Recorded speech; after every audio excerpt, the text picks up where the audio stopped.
নসিহত নং ১৬। নফসের সাথে সংগ্রামে হজরত বাইজিদ বোস্তামি রহমতুল্লাহ আলাই। মহান বুজুর্গ হজরত বাইজিদ বোস্তামি রহমতুল্লাহ আলাই সাহেব যৌবনে একদা স্বপ্নে দেখেন মহান খোদা তাআলাকে। তিনি দেখেন আল্লাহ পাক তাহাকে বলিতেছেন, হে বাইজিদ, তুমি কি চাও? জবাবে হজরত বাইজিদ বোস্তামি রহমতুল্লাহ আলাই সাহেব বলেন, হে মাবুদ, আমি তোমার সান্নিধ্য চাই।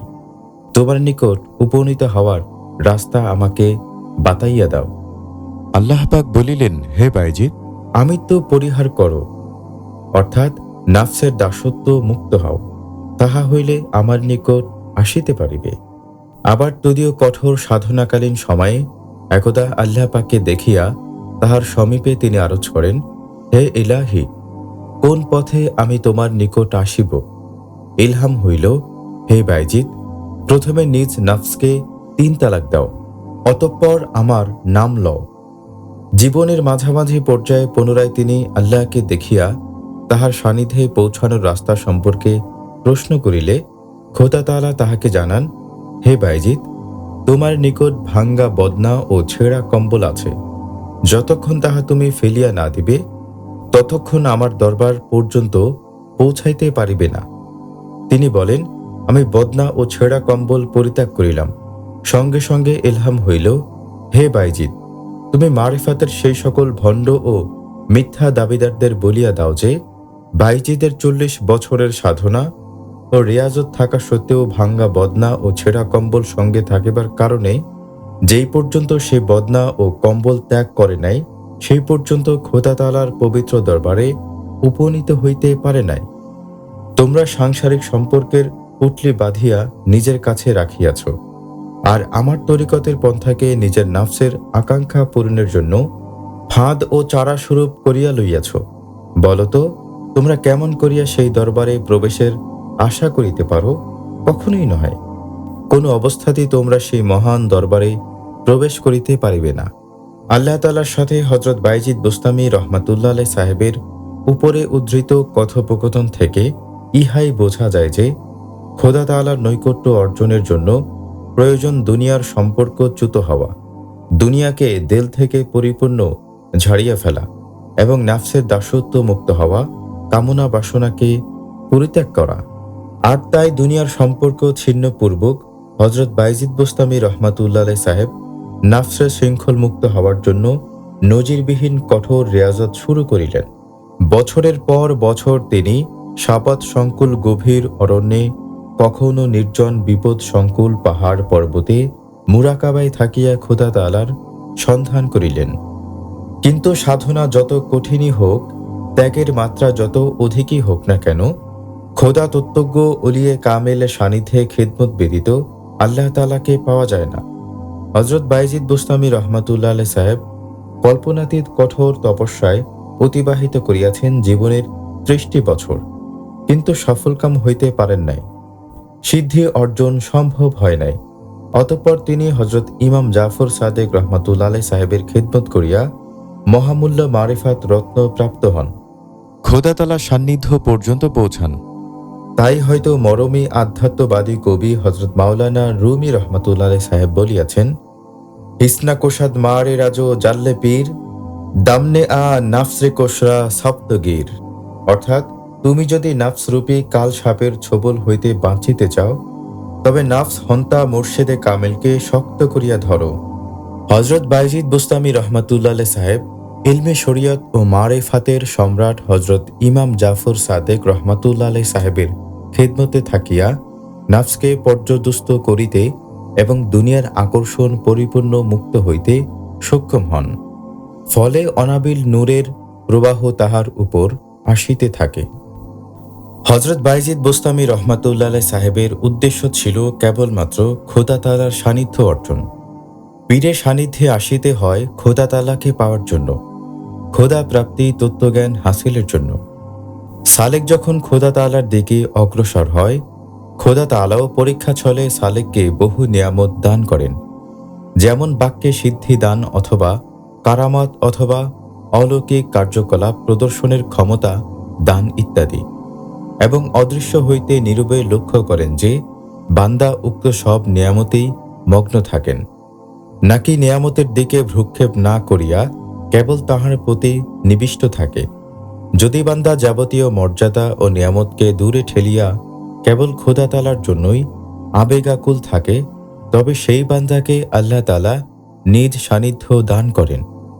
আর যাহারা আল্লাহ প্রদত্ত নিয়ামতে নিমগ্ন থাকে তথা কারামাত প্রদর্শনে অথবা জীবন্ত জিহ্বার কার্যকারিতা প্রদর্শনে ব্যস্ত থাকে, তবে কখনই আল্লাহ তাআলা পর্যন্ত পৌঁছানোর পথ তাহারা পায় না।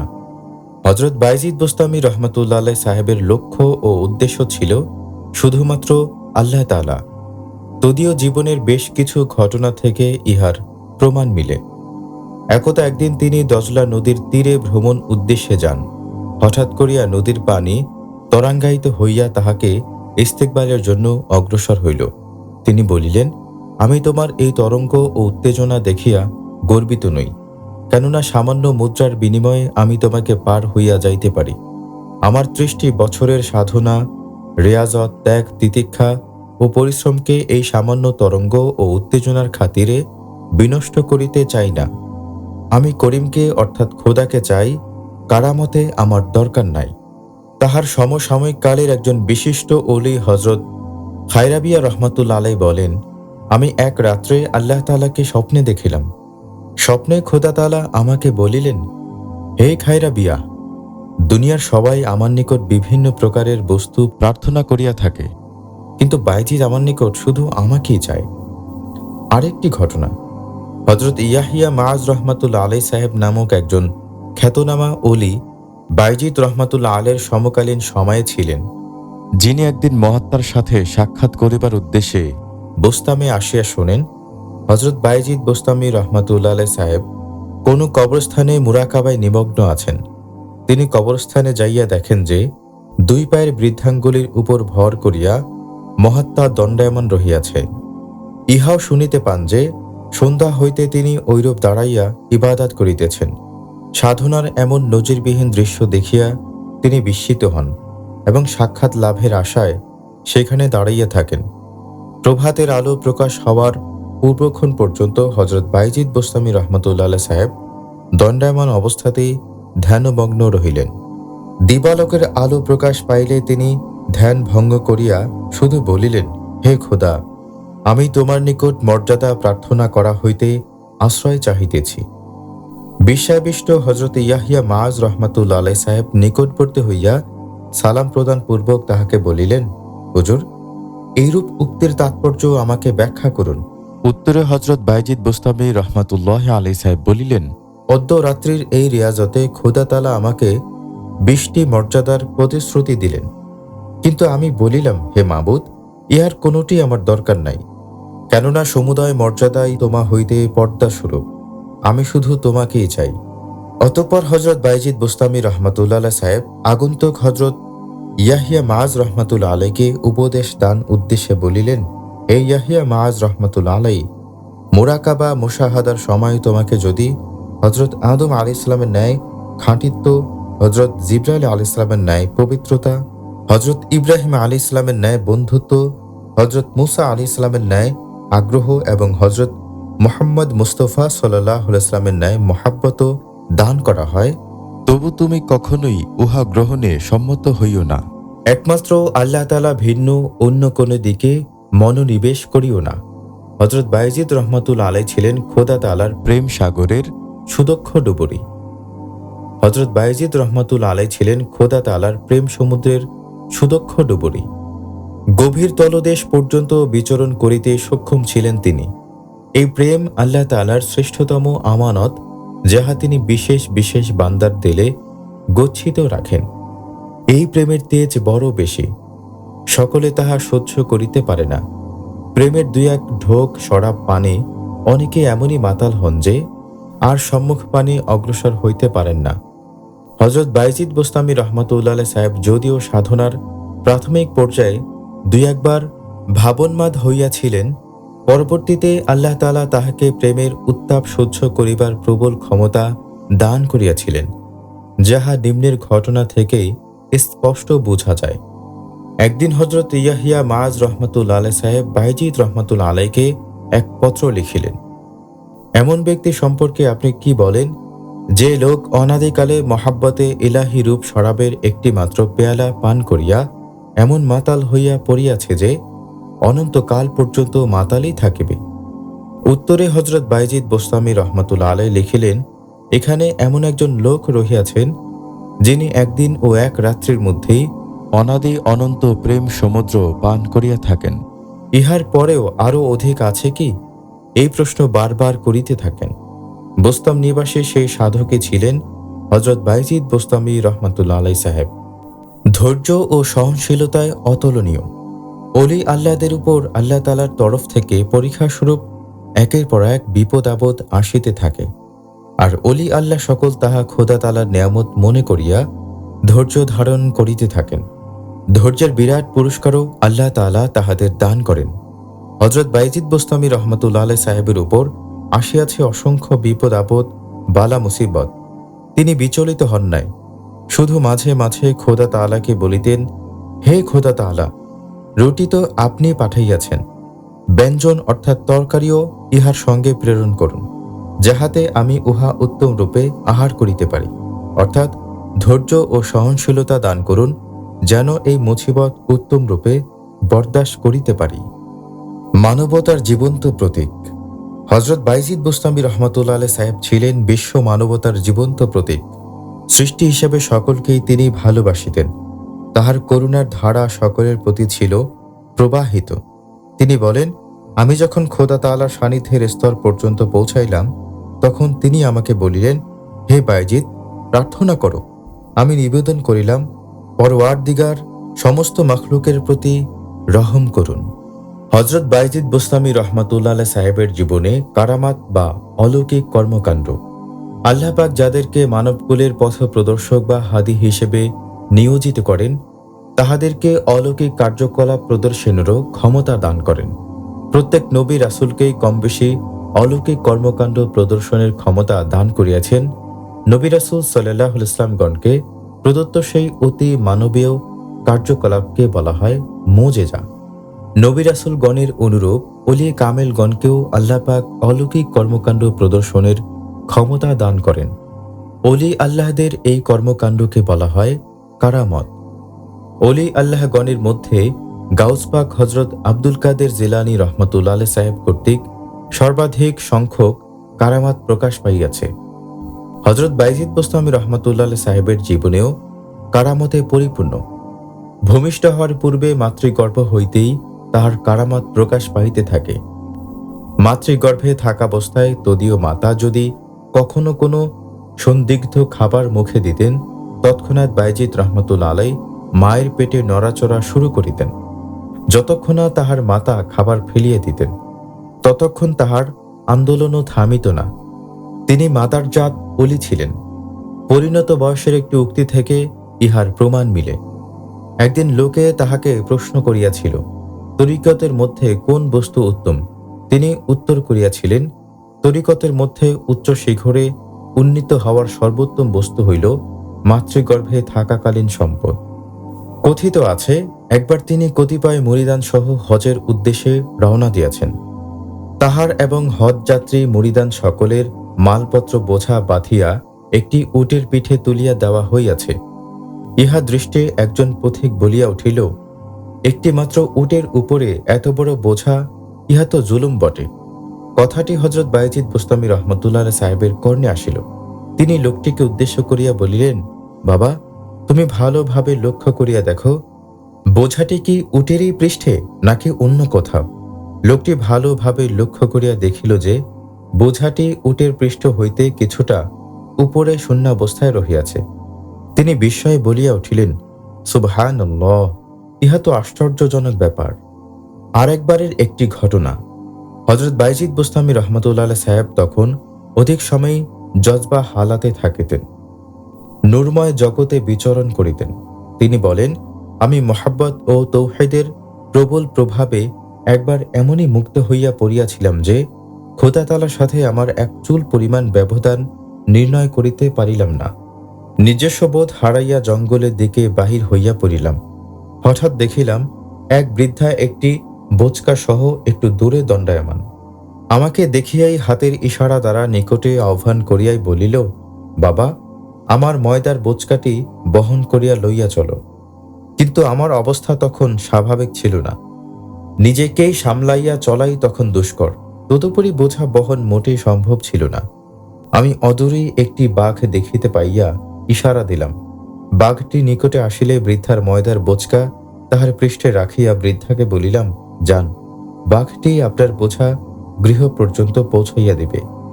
বাঘসহ বৃদ্ধা রওনা দিলেন। আমি তাহাকে জিজ্ঞাসা করিলাম, লোকে জিজ্ঞাসা করিলে আপনি কি বলিবেন?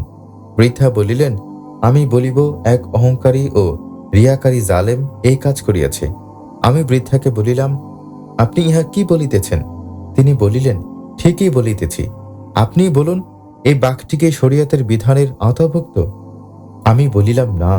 তিনি বলিলেন, যাহাকে আল্লাহ তাআলা তাহার আদেশ পালনের কষ্ট প্রদান করেন নাই, আপনি তাহাকে কষ্ট দিতেছেন। আপনি জালেম নয় তো কি? ইহা ছাড়াও আপনার ইচ্ছা লোকে অবগত হোক যে আপনি বড় কারামাতওয়ালা এক অলি। ইহা রিয়া বা লোক দেখানো কর্ম ছাড়া আর কি?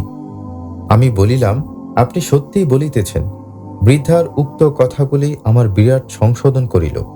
ইহার পর হইতে আমি এমন হইয়া গিয়াছি যে যখনই আমার মধ্যে কারামতের কোনো লক্ষণ প্রকাশ পাইত, তখনই আমি আল্লাহ তাআলার নিকট উহার যথার্থতার প্রমাণ চাহিতাম। তৎক্ষণাৎ আমার প্রতি এক হলদে নূর প্রকাশ পাইত, যাহাতে সবুজ অক্ষরে লেখা থাকিত, লা ইলাহা ইল্লাল্লাহু মুহাম্মাদুর রাসূলুল্লাহ, নূহ নবিয়ুল্লাহ, ইব্রাহিম খলিলুল্লাহ, মূসা কালিমুল্লাহ, ঈসা রূহুল্লাহ আলাইহিমুস সালাতু ওয়াস সালাম। এই পাঁচজন সাক্ষীর সাক্ষ্য দ্বারা কারামতের সত্যতা প্রমাণিত হইতে আরম্ভ করিল। হযরত বাইজিদ রহমাতুল্লাহ আলাইহি সাহেবের সমগ্র জীবন কাহিনীতে অসংখ্য কারামত বর্তমান। তাহার ইন্তেকালের পূর্ব রাতে হযরত আবু মুসা রহমাতুল্লাহ আলাইহি সাহেব এক তাৎপর্যবহ স্বপ্ন দেখেন। তিনি বলেন, আমি দেখিলাম যে আমি আরশ মাথায় করিয়া উড়িতেছি। ইহার ইন্তেকালের পূর্ব রাতে হযরত আবু মুসা রহমাতুল্লাহ আলাইহি সাহেব এক তাৎপর্যবহ স্বপ্ন দেখেন। তিনি বলেন, আমি দেখিলাম যে আমি আরশ মাথায় করিয়া উড়িতেছি। নিদ্রা ভঙ্গের পর স্বপ্নের কথা স্মরণ করিয়া তিনি বিস্মিত হন। স্বপ্নের তাবির জানার জন্য তাহার অন্তরে অস্থিরতা শুরু হয়। তিনি ভোরবেলাতে বোস্তাম অভিমুখে রওনা হন। উদ্দেশ্য হযরত বাইজিদ বোস্তামী রহমাতুল্লাহ আলাইহি সাহেবের নিকট হইতে স্বপ্নের তাবির জানিয়া নেওয়া। তিনি বলেন, বোস্তামে পৌঁছাইয়া আমি জানিলাম যে বাইজিদ বোস্তামী রহমাতুল্লাহ আলাইহি গত রাত্রেই ইন্তেকাল করিয়াছেন। বহু লোক খানকায় ভিড় করিয়াছে তাহার জানাজায় শরীক হওয়ার জন্য। জানাজার নামাজ শেষ হইল, লাশ মোবারক খাটিয়ায় উঠানো হইল। প্রধান প্রধান খাদেমরা সকলেই চেষ্টা করিতেছেন খাটিয়ার পায়া ধরিবার জন্য। আমিও চেষ্টা করিলাম, কিন্তু আমার পালা আসিল না। অবশেষে খাটিয়ার নিচে মাথা ঠেকাইয়া বহন করিতে লাগিলাম। তিনি বলেন, বোস্তামে আসিয়াছিলাম হযরত বাইজিদ বোস্তামী রহমাতুল্লাহ আলাইহি সাহেবের নিকট থেকে পূর্ব রাত্রিতে দৃষ্ট স্বপ্নের তাবির জানার জন্য, কিন্তু ঘটনার আকস্মিকতায় স্বপ্নের কথাই আমি ভুলিয়া গিয়েছিলাম। খাটিয়ার তলদেশে মাথা ঠেকাইয়া যখন পবিত্র লাশ মোবারক বহন করিতেছিলাম, তখন আমি শুনিতে পাইলাম হযরত বাইজিদ বোস্তামী রহমাতুল্লাহ আলাইহি সাহেব বলিতেছেন, হে আবু মুসা, তোমার গত রাত্রের স্বপ্নের তাবির ইহাই। তুমি যে দেখিয়াছিলে আরশ মাথায় করিয়া উড়িয়া বেড়াইতেছ, তাহা এই বাইজিদেরই সব দেহের খাটিয়া বহন। হে জাকিরান সকল, তোমরা বুঝিতে পারিলে সুলতানুল আরিফিন হযরত বাইজিদ বোস্তামী রহমাতুল্লাহ আলাইহি সাহেব সমগ্র জীবনই কেবল দুঃখ কষ্ট ভোগ করিয়াছেন। তাহার ক্ষুধাপ্রাপ্তির সাধনা জীবনে দুঃখ ছিল, ত্যাগের পরীক্ষা ছিল, বালা মুসিবতের মোকাবেলা ছিল। ঠিক তেমনি তাহার প্রচার জীবন ছিল কণ্টকাকীর্ণ।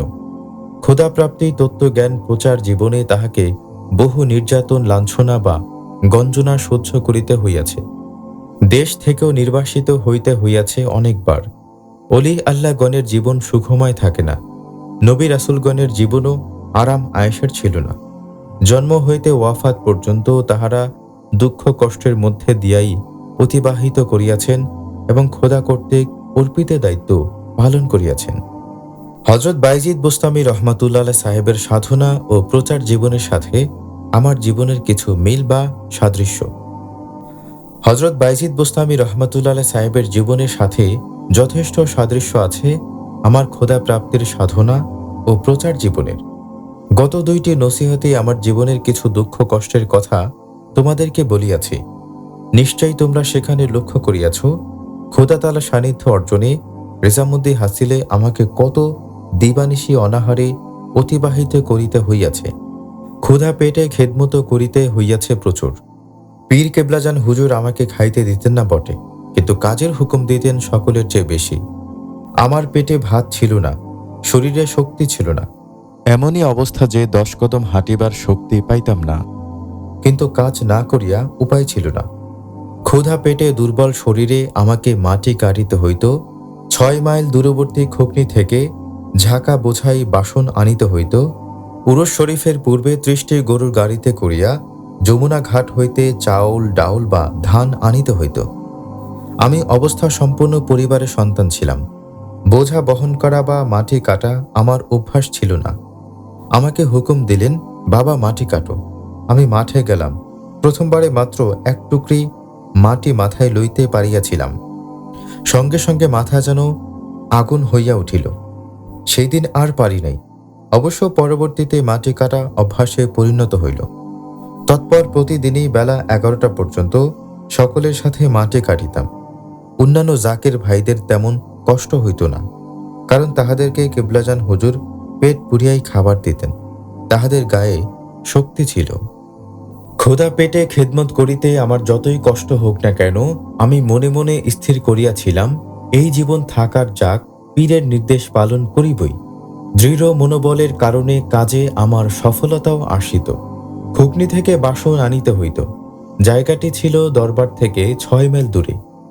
সকলের ঝাঁকাতে বাসন দেওয়া হইত 15টি, আমাকে দেওয়া হইত 20টি। দীর্ঘ পথ শুধু শরীরের বোঝা বহনই যেখানে আমার জন্য দুঃসাধ্য ছিল, সেখানে 20টি মাটির বাসনপূর্ণ টুকরি মাথার উপরে থাকিত। কি হাল বা অবস্থা আমার হইতো একটু চিন্তা করিয়া দেখো। তবে যতই কষ্ট হোক, পীরের নির্দেশকে আমি অবহেলা করি নাই। তাই এই মিসকিনকে তিনি গ্রহণ করিলেন এবং খোদা প্রাপ্তি তত্ত্বজ্ঞানের ধারক ও প্রচারক হিসেবে মনোনীত করিলেন। বলিলেন, বাবা, কোটি কোটি লোকের সর্দার তুমি, ভুল করিও না। আমাকে এই আটরশি হইতে তরিকা প্রচারের নির্দেশ দিলেন। ছোট্ট একটি কুঁড়ে ঘর হইতে আমি সত্য তরিকা প্রচার শুরু করি। মাত্র 8 টাকার বিনিময়ে সেই ঘরটি ক্রয় করিয়াছিলাম। বাংলা 1354 সাল থেকে শুরু হয় প্রচার জীবন। সেই সময় সেই ঘরের নাম দেওয়া হইয়াছিল জাকের ক্যাম্প। সময়ের ব্যবধানে আজ যাহা বিশ্ব জাকের মঞ্জিলে রূপ লাভ করিয়াছে।